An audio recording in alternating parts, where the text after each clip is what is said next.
Morning, everyone. Welcome to Wednesday and the Namaste experience. I am here. Here we are. Where else could there be? I am here. Here we are. Where else could there be but right now? Today's I think, going to be fun or interesting at the very least.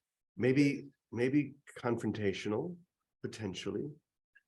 But that's okay, because our thought system, we do need to confront our limited mind and the way that we use it, and decide if the manner in which we have used our perceptual mind has given us what we really want. Does that make sense? Has it given us what we really want, or does it constantly promise to give us something that it never delivers on? We're talking about the perceptual, the split, the egoic mind. The mind that likes to identify what is out there and determine what that is. Determine what something may be that I perceive to be outside of me. Oh, that even rhymes. And it's always a trick to keep us tied. Trying to identify and determine and judge anything is the trick that keeps us bound or tied to a whole thought system that we on our own can never escape. I'm looking at the daily word in the back. The words are inner peace. Living from my divinity, I am at peace. Living from my identity, from my divinity, not from my identity. Living from my identity, I am in conflict, because I'm always rubbing up against the other identities that I encounter with all of their ideas and all of their concepts and judgments. And now one of us has to be right and one of us has to be wrong. And isn't that the trap we always seem to find ourselves in? We've talked before about this being the conspiracy, the real conspiracy. The conspiracy of being right. I am right about this, which means you or you or you are wrong. Guess who's really wrong? It's me thinking that I can be right at your expense. And so I then create and live in and maintain this dualistic universe, this world of competing forms that I never seem to escape. But I'm given all sorts of remedies, books and teachings and teachers who tell me if you do this or if you do that, if you just become non-dual, if you start doing a non-dual spiritual path as opposed to the wrong one, the dualistic path. So today we're going to talk a little bit about the fraud of non-dualism. The fraud of non-dualism. But before we do that, let's go ahead and we'll do our opening prayer together. We'll put it up on the screen. You stopped the recording. Yes, I think. Yeah, I can't tell with it like this. Okay, here we go. Everybody ready? My soul has but one goal, to awaken to the truth that is forever true. My heart has but one desire, to remember the passion of infinite bliss. My mind has but one focus, to embrace the reality that is forever real. I choose to awaken now to the infinite love that is my source. I give everything to this love, just as it has given everything to me. I am awake now. How is everyone today? Awake. How feels everyone today? Awake and Oh, ready. it is. Do you realize that that's all it takes? That's it right there. To be awake, simply be awake. Don't study what it means to be awake. Don't read all the books that talk about what it feels like to be awake, or how someone acts if they are awake as compared to when they're not awake. Oh, I forgot to do one more thing. Here we go.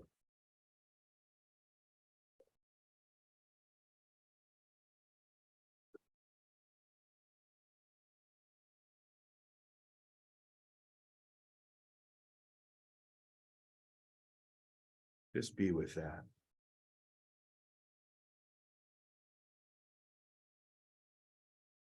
Just let go of all those ideas of right or wrong doing. None of them mean anything. They're all traps. So, once again, the fraud of non-duality. The fraud of non-duality is the idea that if I use the right non-dual words, I'll enter into a non-dual experience. Now that sounds a bit strange, but when you think about it, there's a lot of talk about non-duality. I've added my own share, written my own books, so I understand. But the idea that if I just use the right words, then I'll enter into the experience. And this is the fraud. Because the experience of oneness, which is all non-duality is, has nothing to do with words, has nothing to do with books or anything like that. Words are inherently dualistic because words are always symbols of symbols. They are never the real experience.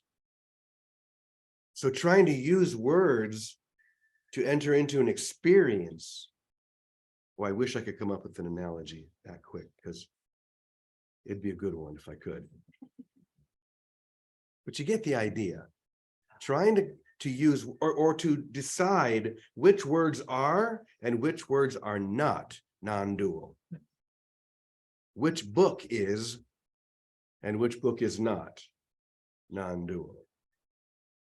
I actually had a conversation with someone about this yesterday. And the basic feeling was, well, we can't use that book anymore because it's inherently dualistic. It uses words like God. It uses words like the Christ. Therefore, we can't use that book because it is not non-dual. Ooh, that you just fell into a trap. Because it has nothing to do with that. It has nothing to do with the words. If you're waiting for the words to spark an experience, you're going to be there for a long time. If you're judging which words are and which words are not, then it's you that is not the words. So then what's the solution? Here's the solution.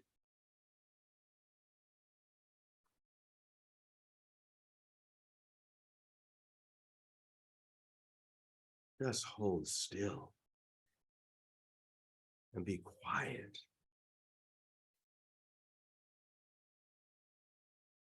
Stop trying to figure it out and let it figure you out. It happened a long time ago, by the way. You were figured out a long time ago. But if we are constantly in the process of trying to figure it out or trying to get there or trying to have an experience, all we're really doing is blocking that experience. Instead of just relaxing, melting, dissolving, allowing. Because when you do that, you could pick any book up in that library right there. It doesn't matter what it is. It could be a Stephen King novel. It could be A Course in Miracles. Doesn't matter. And every word you read will spark that non-dual experience. Or not. If you're looking for it to do that, oh, I can't read this one because this one, uses dualistic language. If I could only use the right words, then I'll have the right experience. Simply do this. Let go of it. All of that. Every thought, every idea you've ever had, and what? From your holy empty hands unto God. That's all you need to do. Empty yourself. Stop trying to do.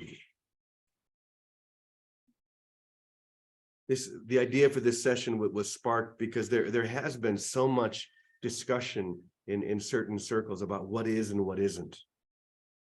What is and what isn't non-dual. And I realize that the egoic mind, the split mind, will use whatever you give to it to keep you bound and chained in place, especially spirituality, and I'll even go so far as to say especially non-duality. Study it, determine, judge, convince. Do those things sound non-dual? Do those things sound, or do they feel rather? Do any of those things, the idea that I need to convince you of something, the idea that I need to determine what is and what isn't, do any of those things feel like the joy and the expansiveness that rushes in when I have an experience, when I pick up any book in that library and I realize every word in this is an expression of the non-dual universe? When I am with anyone, it doesn't matter if they're a saint or a homeless person on the street or anyone in between, that every single one of them is allowing me to access reality itself. Or am I going to judge? Well, this person is using non-dual words, so better than the other one. So I'm going to stay with that person because they're more non-dual. There's no such thing as more non-dual. There's no such thing as less non-dual. There's just the experience of one. And when you're in the experience of one, everywhere you look is that. I think even the word non-dual is ridiculous, because it's just another catchphrase that is popular right now. And the idea that we have to use the popular catchphrases in order to be spiritual or to have an enlightenment, it's all, if we realize that it's all a trap and then let it all go and come with, once again, holy empty hands unto your God. Determining nothing, trying to figure out nothing, just allowing. When we do that, we just fall back into the arms of grace. The experience follows immediately. So stop trying to figure it out. Realize it figured you out a very long time ago, and just rest there. Rest in having been figured out. Rest in the experience of you are known, and now it's time for you to know. I am one self united with my Creator. That's the Course in Miracles lesson today. Isn't it amazing how the daily word and the lesson from A Course in Miracles and everything we share here, they all just blend together. I am one self. There's no truer statement in the universe than that. Now, one might say, united with my Creator. Oh, that's dualistic. It's not true anymore because you used the word creator. You used the wrong word. Therefore, it's no longer non-dual. Oh. It's exhausting.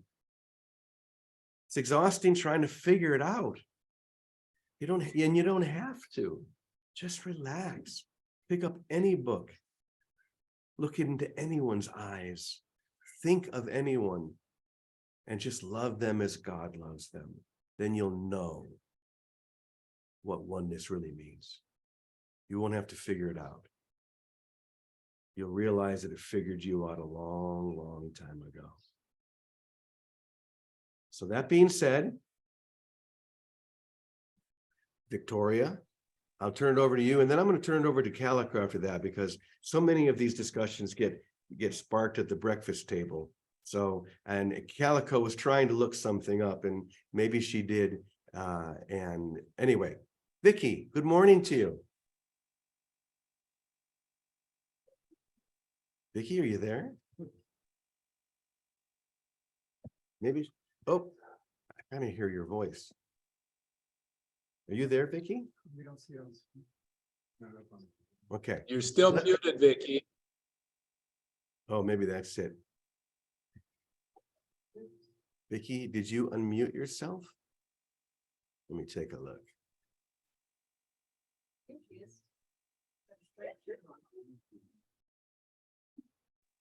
Oh, there she is.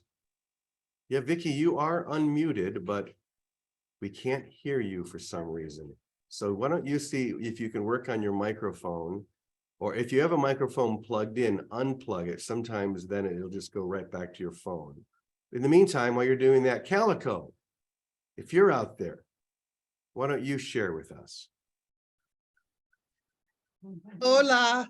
I'm so glad you showed up. I was just wondering there for a second. Are we all alone? We're all supposed to stop talking. That's what it is. You know, I love this non-dual conversation.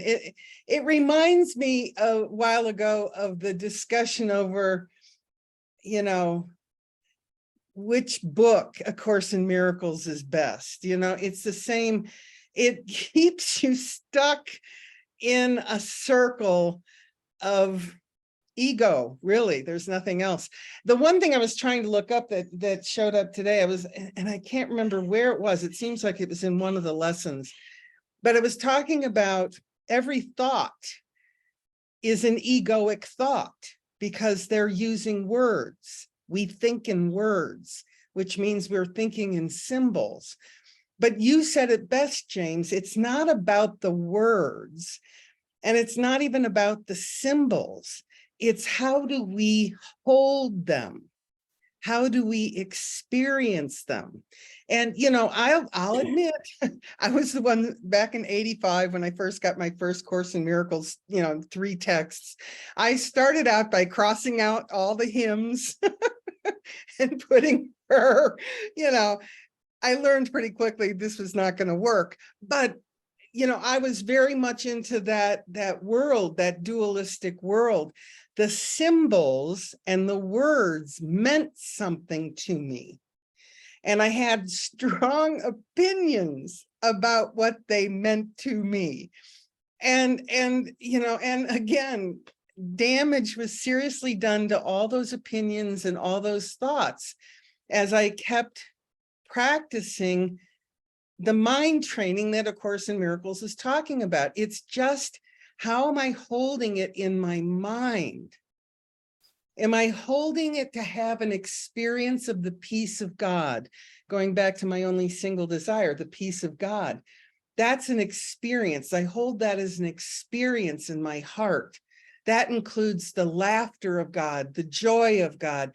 It's that experience of being in the belly of God, you know, as I'm held as just a loving thought in the mind of God. And it's kind of like, that's the experience I'm always attempting to shoot for. So if I'm in this world and all of a sudden a thought comes along, oh, they don't belong here, or whatever the thought is, but that's a good thought. They don't belong here. Well, that's very dualistic, and I'm holding it very harshly of someone does not belong. So that's just the symbols now have an experience that is not the peace of God. So I go back to my single desire. I want the peace of God, period, end of statement. I don't want it to exclude anybody, because in that mere idea of excluding something, it's egoic.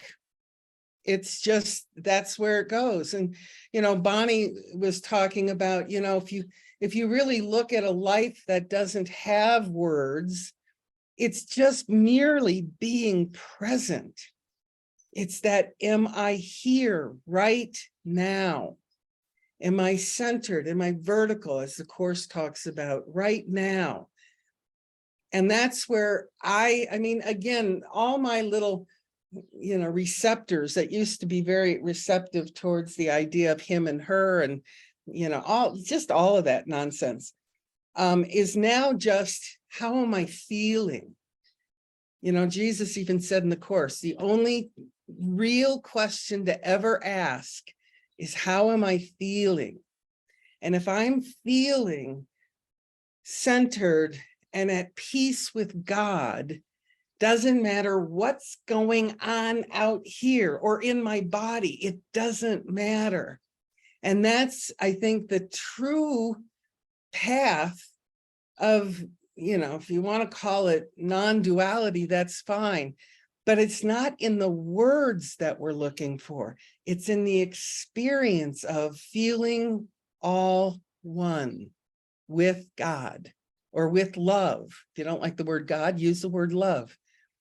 It's the same thing. It's that experience of, it's that experience of when you first fell in love. It was a long time ago, but I remember that feeling of, butterflies and, oh my God, life is great and grand. That's the experience that we're all trying to get to without having an object of our desire. It's just the present moment offers that feeling, that experience. And so I just, I understand the whole non-duality, duality conversation, because I was there for a long time. I mean, that really meant something to me. It doesn't anymore. And I must say, getting rid of that made me so much happier, and then I bought a new Course in Miracles books that wasn't all marked up and I could read it easier, which is very helpful. So thank you, James. I love when you kind of come up with these, pinch hits. It's like, yes. Thank you, love. Pinch hits. I like that. In other words, I'm pinching you and hopefully it hits in the right place. But this is really important. It's just important to be able to watch our minds to see how we sabotage ourselves, how we use concepts to keep ourselves limited and bound to concepts. And so the idea that I can decide, my personality, my identity can decide what is and what is not non-dual, is like the craziest fraud in the universe, because I can't. And if I'm trying to do that, well, the words that this book uses are dualistic, therefore I'm not going to read it. But this one doesn't use the word God, so I'm going to read that one. The question really is, who is it that's determining that? Who is it? Or what part of your mind is it that is trying to figure this out? It's the dualistic part of your mind. You see how it's a trap then? You're trying to use the dual self to determine what is and what is not non-dual.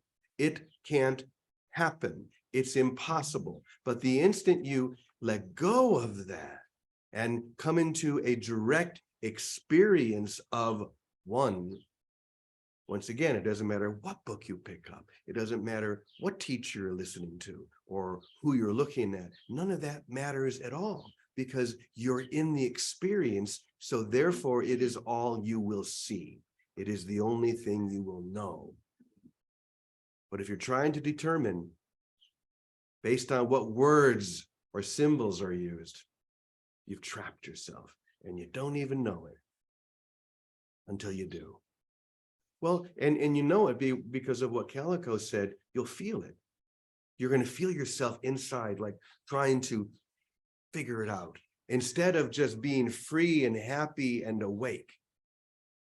We ask that question every morning. How is everyone feeling today? Awake and ready, as opposed to asleep and waiting.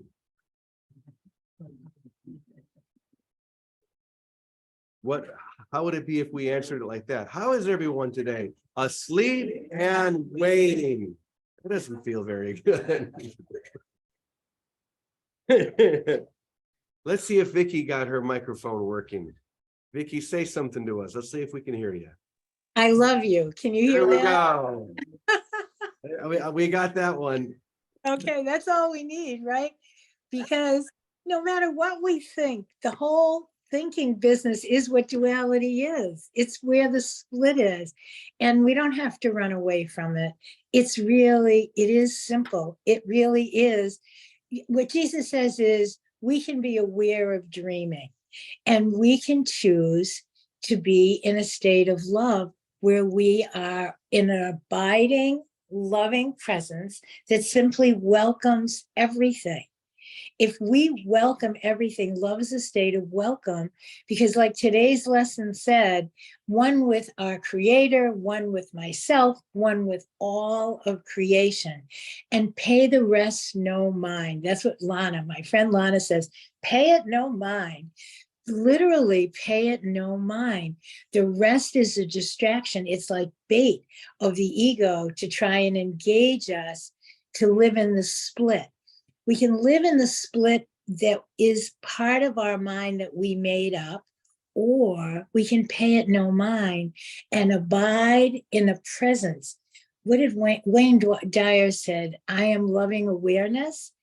Abide in the awareness of love as what we are, and be here. We're here in time. It's a dual state, being here in time and space. It's just how we find ourselves now, but we can abide and be here in that state and choose to love. What Jesus says over and over in the New Testament and the Course and everything, follow me, listen and follow. Keep our eyes single to the truth of one reality that's love. Love's so simple and it's always welcoming. Yesterday, I was sitting outside and I saw a tree in front of me that I felt love for. I named that tree Exuberance. That tree was exuberantly expressing itself. And I made a friend, a communion, a natural, and that's all we're asked to do. Recognize everything as part of creation, part of ourselves. Love and welcome. That's the state of being. It's an abiding state, not a thinking state. So if we are busy thinking and assessing, the best assessments are full of judgment, and that's where the split is. And that's why I look at little kids. They are simply being, and they're curious because they're open to everything. And that's all it is, being in a state of love. If it's not loving, it isn't true. It just ain't so. That's it. So just drop into love wherever you are. Drop into love and welcome what's true, the soul, the light. And we are stirring our own souls, each other's souls, and the soul of the whole world with love. It's that simple. Thanks, Brother James. Oh, I'm so glad we got your microphone working, because that was the cherry on top of the sundae. If it isn't love, it isn't real. If it isn't love, it's not worth your time. So separate nothing. It's only the ego that separates. It's only the ego that says this is non-dual and this is dualistic. It's only the split mind that says this is holy, this is not holy. It's all holy if I have eyes to see. If I choose to see as God sees. So don't fall into that trap. Or if you find that you've fallen into it, just choose again. It's a very easy trap to get out of. Just choose love. Stop trying to figure it out. Because the you that's trying to figure it out, the you that's trying to figure out what is non-dual and what is dualistic, what is holy, what is not holy, whatever it may be, the you that's trying to figure that out is the problem. And the solution is only love is real. So read whatever book you want to read. Listen to whatever teacher you want to listen to. Doesn't matter. Just keep your heart open and let love flow. Sound good? Okay, so as we said yesterday, we're going to begin and end our sessions with this sound.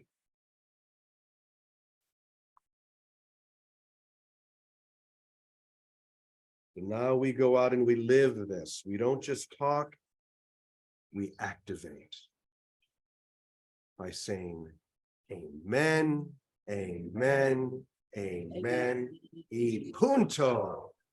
And so it is. Thanks, everyone. You're so great. Another great session. Have a beautiful day. We love you. Thank you. We love Adios. you all. You're so great. Thank you. Couldn't